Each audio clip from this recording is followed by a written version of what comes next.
Thank you so much. Thank you. Well, Candy and I are delighted to be back here once again at the College of the Ozarks. We talk about you people all the time. It's so wonderful. Values, principles, understanding the history of America. And that's part of the problem today. There's so many people who really don't understand who we are as a nation. They're not necessarily bad people. I think about, the quarterback, Colin Kaepernick, and others like him. They're not bad people. They just don't understand who we are as a nation. And they're indoctrinated early on to think about all the bad things that ever happened in this country. Slavery, Japanese concentration camps, Jim Crow, all of these things. Those things happen because the country is inhabited by human beings. And human beings are not perfect, okay? But our flag does not represent that. Our flag represents all the wonderful things that cause people to want to come to America and not leave America.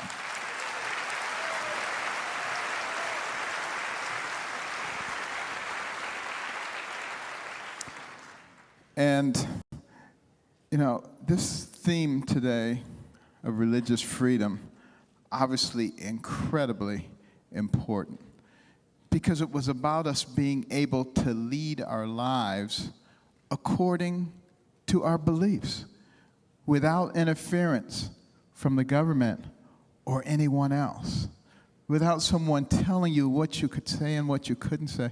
I remember a few years ago, I was selected as the commencement speaker at Emory University in Atlanta, which started out as a Methodist university, as you may know. And a bunch of biology professors started a petition to have me removed as the speaker.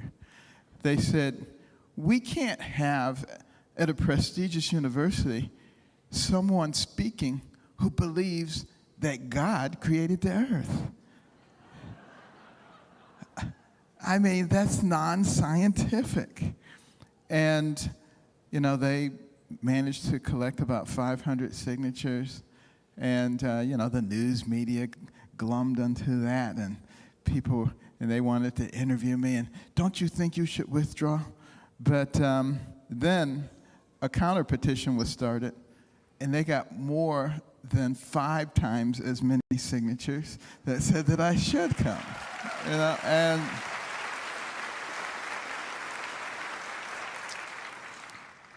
the point being, people of faith, in order to change the direction in this country, must be willing to stand up for what they believe in, because that is going to make the determination for us.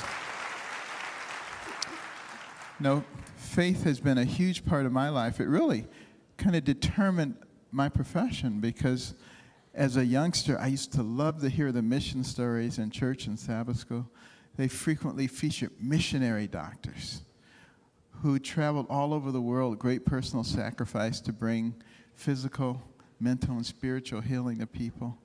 And they seemed to me like the most noble people on the face of the earth. So I determined at age 8 that I was going to be a missionary doctor. And that was my goal until I was 13.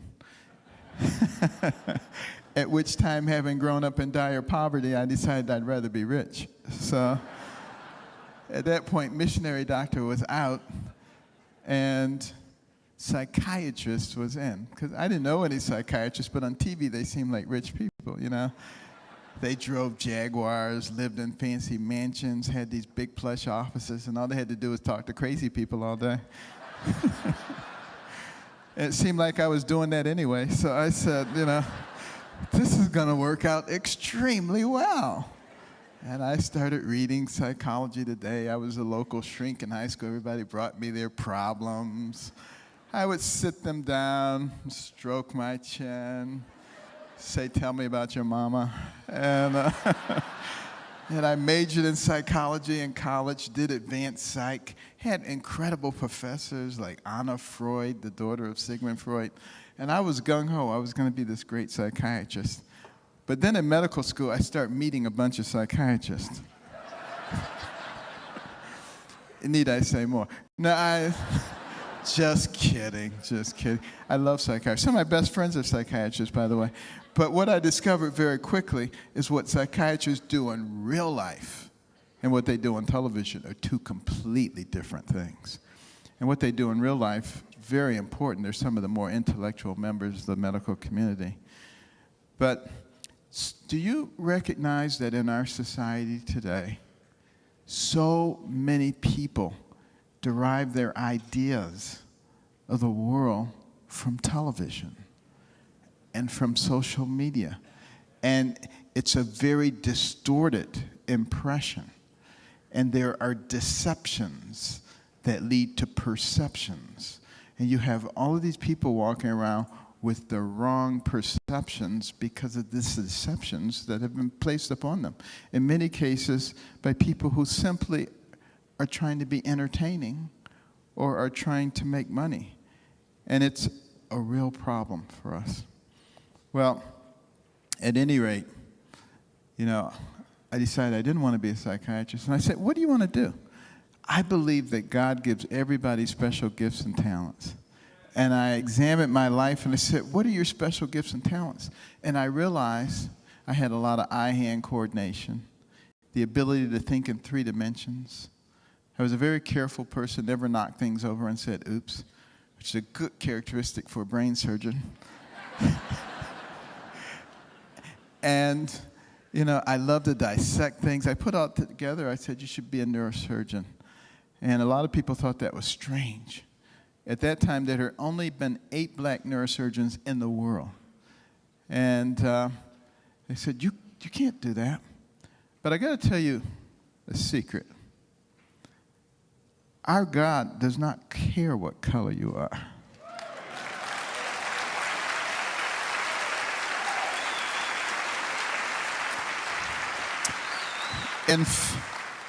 In fact, the fact that we are different colors indicates that God is a very wonderful and gracious individual.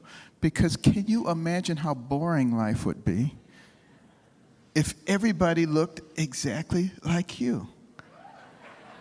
I mean, in some cases, it'd be a national disaster.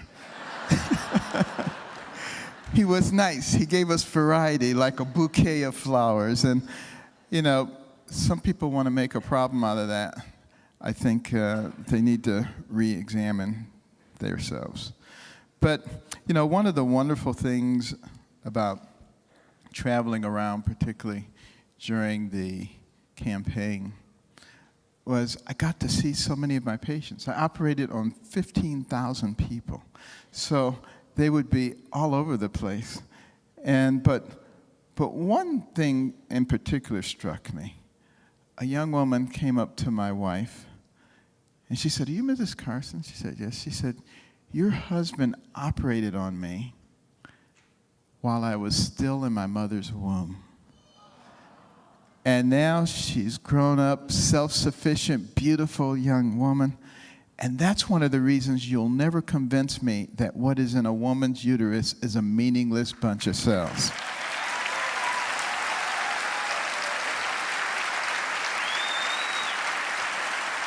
And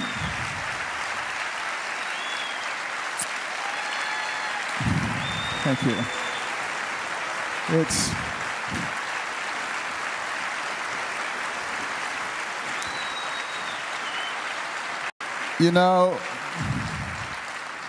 Thank you. We stand, like you did just now, for life in this country. Life, liberty, and the pursuit of happiness.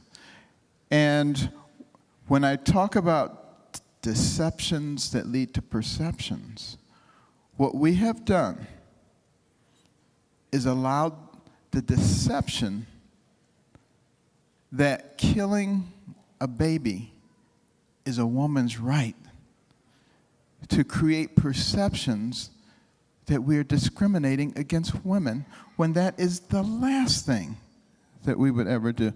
The relationship between a mother and that child is the most sacred relationship there is. And we've allowed people to make it into something bad. We have got to be smarter than that and stop letting the purveyors of division rule in our country and make people think that there is something wrong and that that baby is their enemy. That baby is wonderful, and that is a gift from God. And when we bring God back into the equation, people will be able to see and understand that, I guarantee you.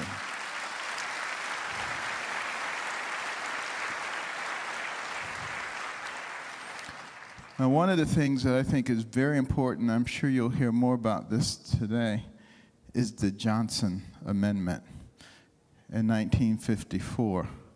You know, this was put into place by a misinformed Congress to say that any nonprofit organization cannot have a political opinion. Now, where does it say that in the Constitution? Where does it say that a minister from the pulpit cannot have an opinion and cannot express it? This, ladies and gentlemen, is a pile of crap. That's basically what it is. And we need to move rapidly toward getting rid of the Johnson Amendment.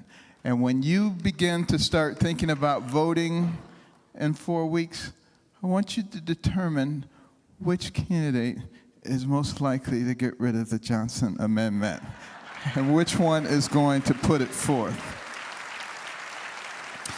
Because it's really all about intimidation. The Johnson Amendment allows them to intimidate you and to threaten your funding, to threaten all kinds of things. You know, I know about intimidation.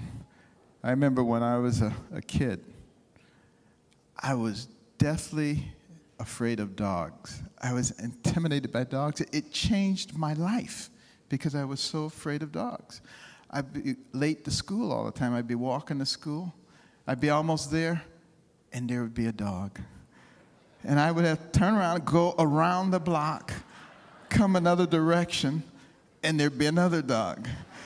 And the teachers got tired of hearing my excuses about these dogs. But fortunately, there was an old man, and he told me something that helped me. He said, "Benny, dogs will not bother you if you're not afraid of them. Just ignore them, and they will not bother you." I said, "Are you sure about this?" I decided I was going to try it out because there was this one dog named Dusty, and he was ferocious. And I said, "I'm going to walk right past Dusty." And I went down there, and Dusty saw me. He could not believe his eyes. Started licking his chops. Came running after me, barking and snarling, ran right up to me. I said, "This was a mistake." Right up to my leg, sniffed it, turned around, went back to the porch. The next day when I came, he just barked at me from the porch, didn't come down. The next day, he didn't even look at me because I wasn't afraid of him. There's an important lesson there because particularly the secular progressives do everything they can to frighten us because they want you to sit down and shut up. They don't care whether you agree with them or not. I say it's time to stand up and shout out.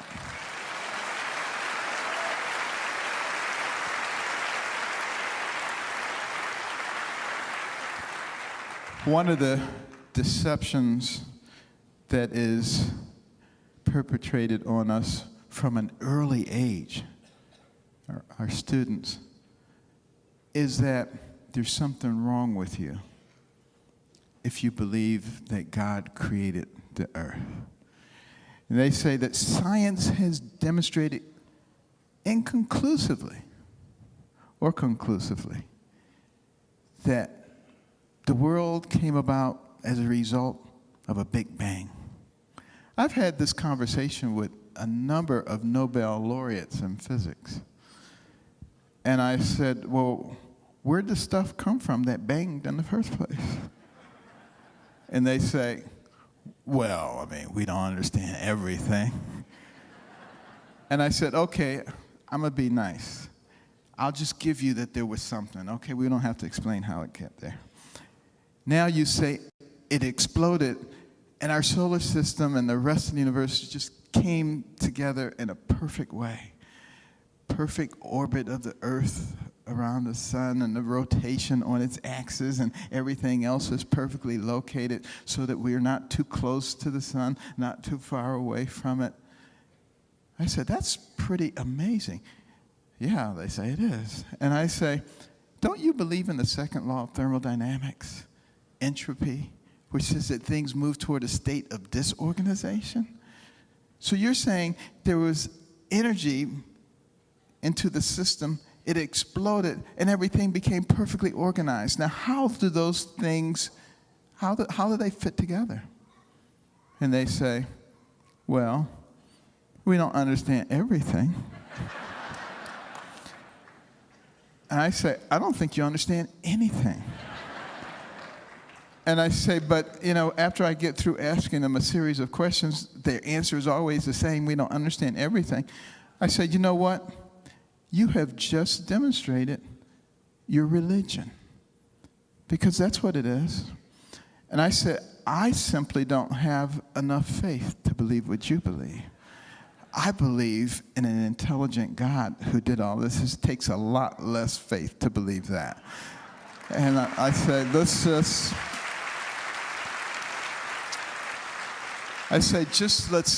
leave it at that. You can believe what you believe. I believe what I believe. You don't have to denigrate me. I'll not denigrate you. But let's be able to have an intelligent discussion about it. And really, isn't that the mature way to approach things? Rather than calling people names, trying to ruin their lives, trying to ruin their careers because somebody doesn't agree with you. That's not the American way. That is the way of communists, socialists, and Sharia. And this is not what America was ever meant to be, and we have to fight against it very strongly.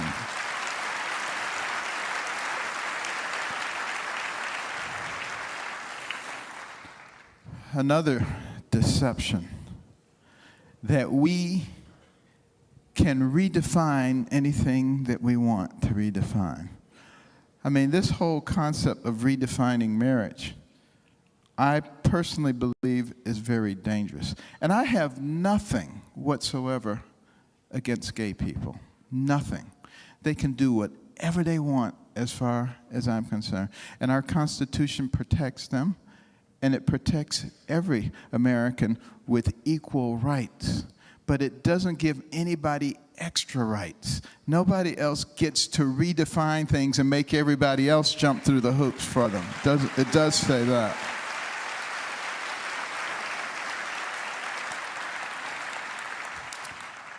And, the transgender stuff, what do you think, using this wonderful brain that God gave you, what do you think that will do to our children in terms of confusing them? For thousands of years, we've known what a man is and what a woman is. And now all of a sudden, we don't know anymore. I mean, how absurd. And where does that lead down the road? It's sort of the same silliness as safe spaces they're talking about in the colleges. I'm sure we don't have any safe spaces here at College of the Ozarks. I mean, are there safe places out in the world? When you go out into the real world and you start working? Maybe there should be safe spaces on the battlefield. And you just say, look, I'm going to go here. You can't shoot me while I'm here. I mean, just think about how ridiculous we are becoming as a society. That's not the reason that God gave us these sophisticated brains. We are made in the image of God for a reason. And, it is so important that people of faith begin to exercise that brain. You know, in 2012, 25 million evangelicals didn't vote who could have voted. And a lot of them say, you know, I can't choose between the lesser of two evils. Have you heard that? I wonder if they realize that every day when they get up and they walk out of the house, until they get back in bed, they're choosing multiple times between the lesser of evils. Because we live in an evil world. There is no perfection out there. And that's why God gave us the ability to discern, to think about things. You know, most people would say a paper cut hurts. If you've ever had one, you know it is, woo, you don't want to do that. Guess what? Getting both your legs chopped off hurts too. They're both bad. I bet you could choose between the two if you had a choice. You know, again, that's the reason that we have a brain. And it's very important, if you know people who were sitting there saying silly stuff like, I can't choose, you give them that example. And you ask them, can you choose a future for your children and for your grandchildren? Or do you just want to leave it to a system? Do you see the direction in which things are going? Do you just want to leave your children at the mercy of the secular progressive movement? And that is something that sometimes people don't think about. They only think about how they feel. They only think, well, I'm insulted by something somebody said. Who the heck cares about whether you're insulted? We need to be thinking about the nature of our country and what we are passing on to the people who are coming after us. It has nothing to do with your feelings.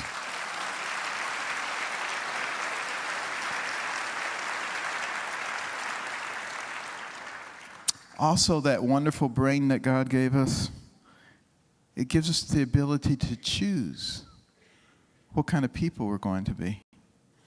Are we going to be nice, or are we going to be nasty? We actually have the opportunity to decide that. Just because someone is acting like a jerk doesn't mean we need to be nasty to them. But we also need to integrate being nice with common sense. You know, there are all these people, for instance, who say, we need to bring in all these people from other countries, Syria and Iraq and places, because we're nice people. And we care so much about everybody else. And it's the right thing to do. Well, they also say only 1 in 100 is a terrorist. So what's the big deal? Well, if you were having a party and you invited 100 people, but you knew one of them was a terrorist, would you have that party? I don't think you would. I think you would want to know who the heck that terrorist was, you know? And, you know, nothing wrong with being nice, but we also have to be logical. And that's why I subscribe to the Teddy Roosevelt philosophy. He said, we're a nation of immigrants, and everybody is welcome in our country from any place in the world, from any religion, from any background, if they want to be Americans, if they abide by our rules, and if they abide by our Constitution. If they don't, they should stay where they are, you know?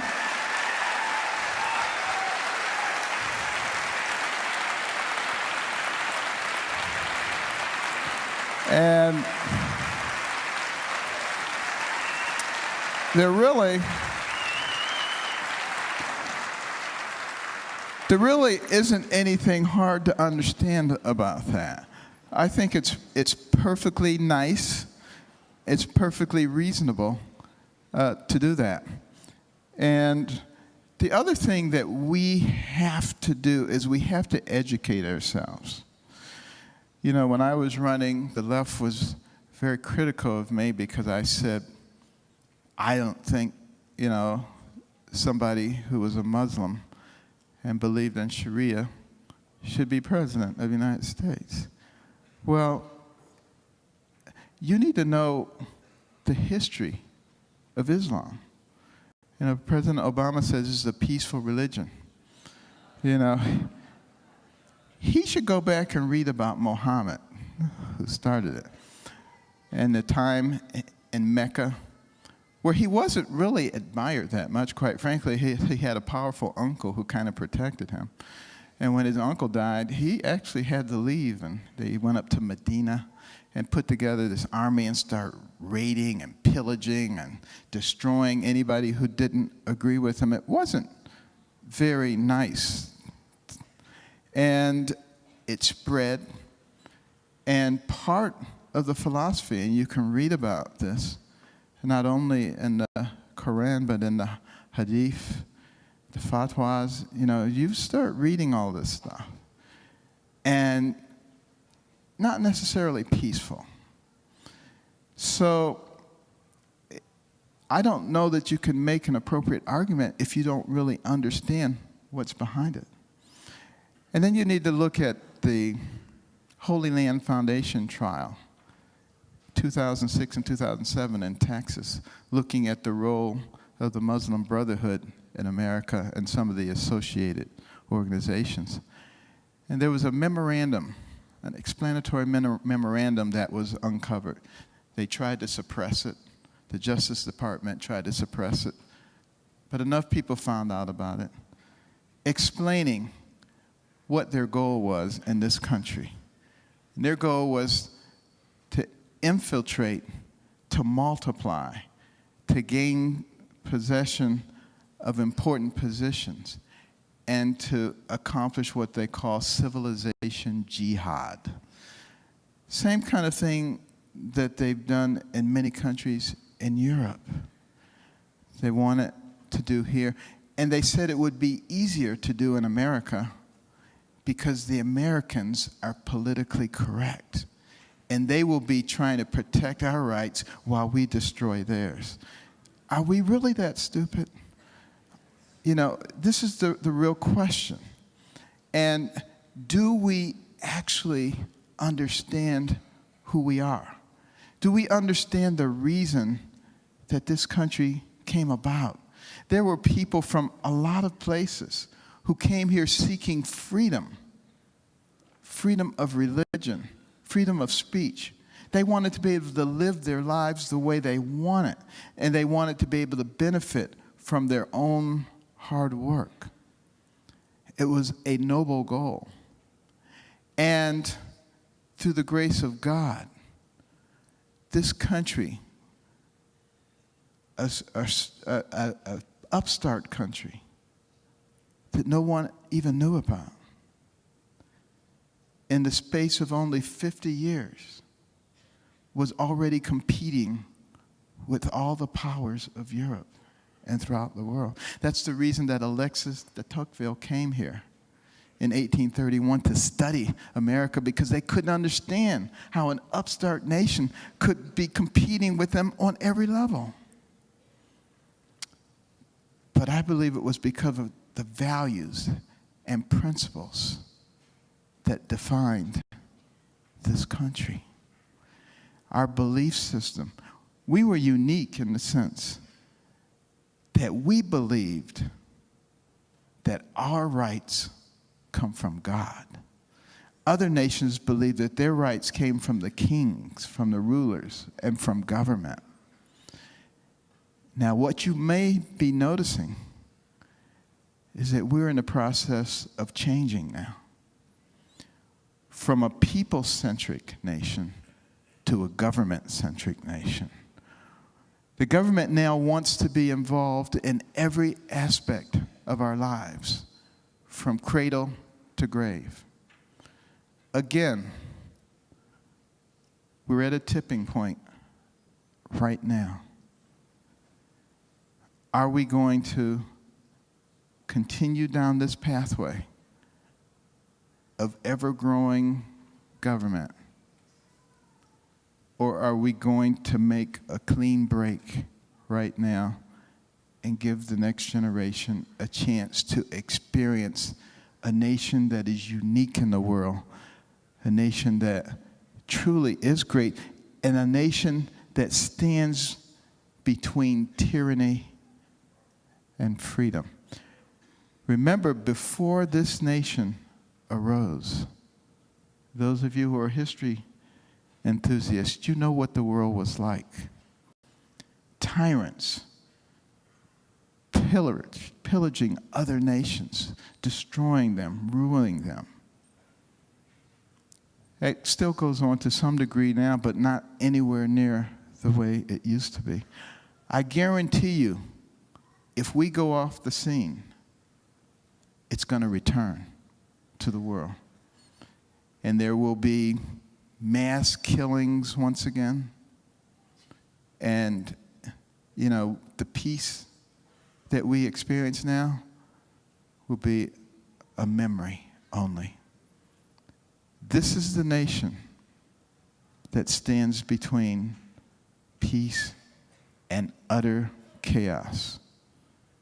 So we have a responsibility, not only to ourselves, but really to the rest of the world. It makes all the difference in the world. And, you know, there are some who say, but, you know, Judeo-Christian values, you know, they're too restricting. And, you know, this whole concept of God, you know, that's for weak-minded people who really can't think for themselves. Well, I got to tell you something. I'm one of those weak-minded people because I love the concept of God and his rules and regulations. What a difference it makes in one's life. You know, I remember some years ago, I got a call while I was in the operating room, and it was from the university attorneys. And they said, the state of Florida is trying to attach your wages for child support. And I said, what? I said, I have 3 children, and I support them very well. And they said, no, there's a lady in Florida, and she says, you are the mother of her son.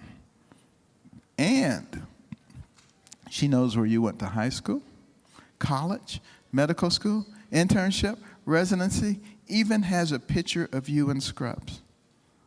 I said, anybody can get that information. Are you kidding me? On the basis of that, you're pursuing a paternity suit? I had to get my lawyer involved. It escalated.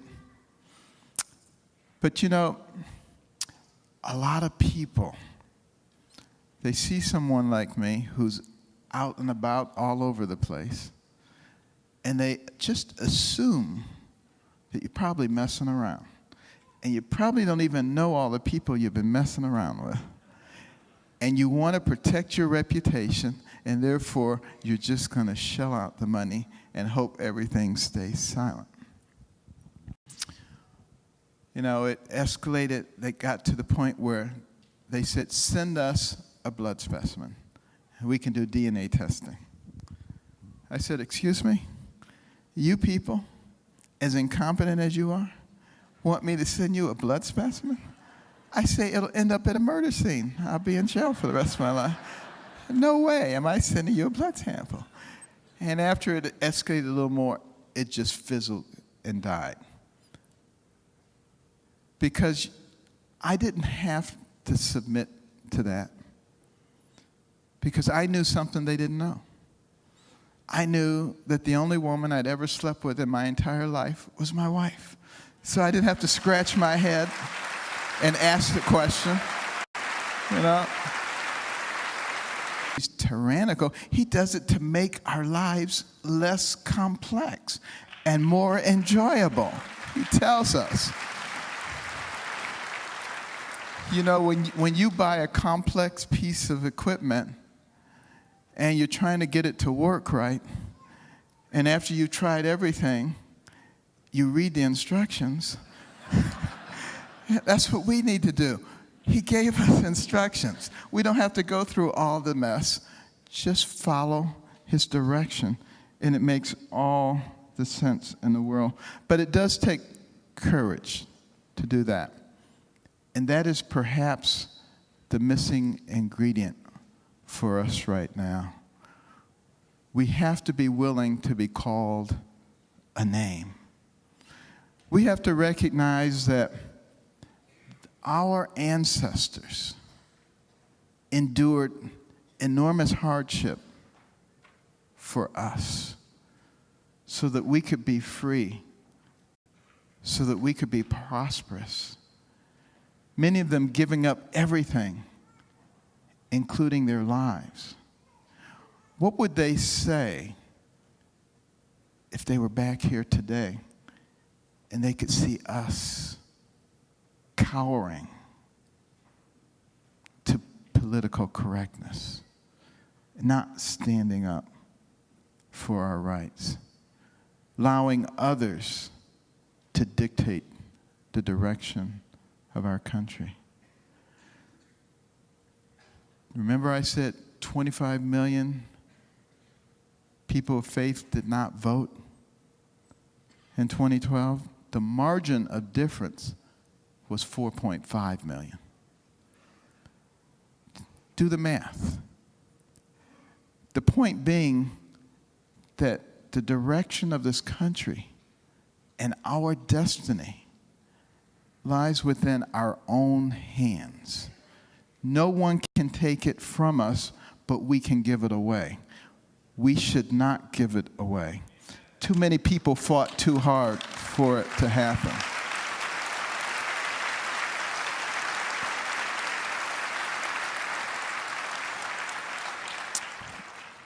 And our faith dictates who we are. It made a huge difference to me in my medical career. You know, I remember as a young attending neurosurgeon, a case of a young boy from Georgia. At age 2, he was a prodigy. He was already reciting Bible verses. But at age 4, he started having problems with double vision, with his balance, handling secretions. He was diagnosed with a malignant brainstem tumor. Saw many specialists. They all said the same thing. It's inoperable. He's going to die. Take him home and keep him comfortable. They ended up at Johns Hopkins. I remember when he rolled onto that ward on the stretcher, eyes looking in the opposite directions, saliva coming out of his mouth, barely moving, barely breathing. I was thinking, what am I supposed to do? I looked at the CAT scan. There was this big, ugly tumor, the brainstem. And the parents said, "Doctor, the Lord directed us here because we would find a Christian neurosurgeon who could help our son." I said, "But this is a malignant brainstem tumor. There's nothing I or anyone else can do." And they said, "Doctor, the Lord sent us here. And he's going to heal our son, and he's going to use you to do it." I said, "Look," I said, "MRIs are brand new. Let's do an MRI. Maybe it shows something the CAT scan doesn't show." We did an MRI.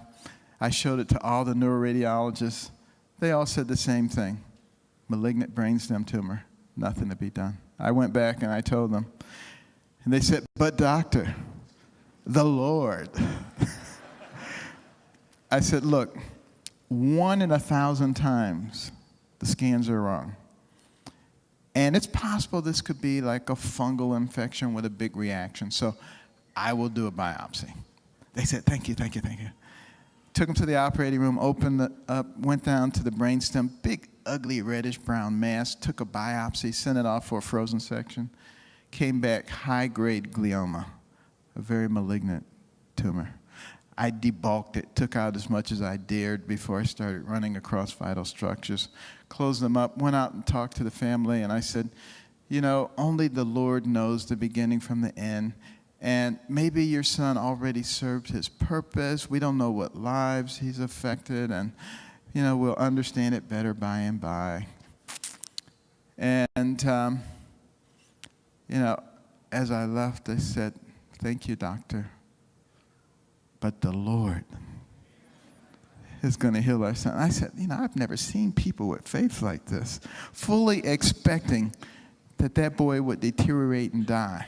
But over the next few days, his eyes start looking in the same direction. He started handling his secretions. I said, what's going on? I said, let's do another MRI. And we did, and there was still a big, ugly mass. But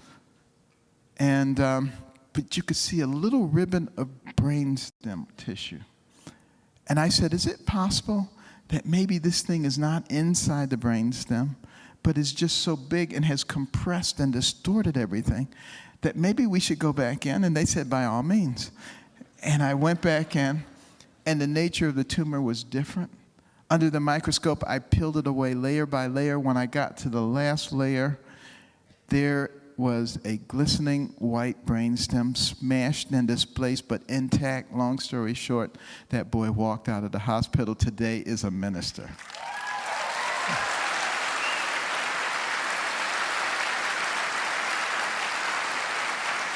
And here's what's interesting. One of the oncologists involved in that case came to me and he said, Ben, I've always been an atheist, but now I'm a believer. But it wasn't about him. It was about me. Because you see, I thought I was pretty hot stuff. And I came out of Detroit, out of the inner city, went to Yale, University of Michigan, Johns Hopkins. Here I was chief of pediatric neurosurgery at age 33. I said, you are hot stuff.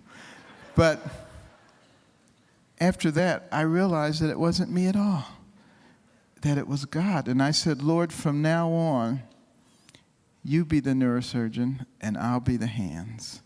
And that's when everything started happening at that point.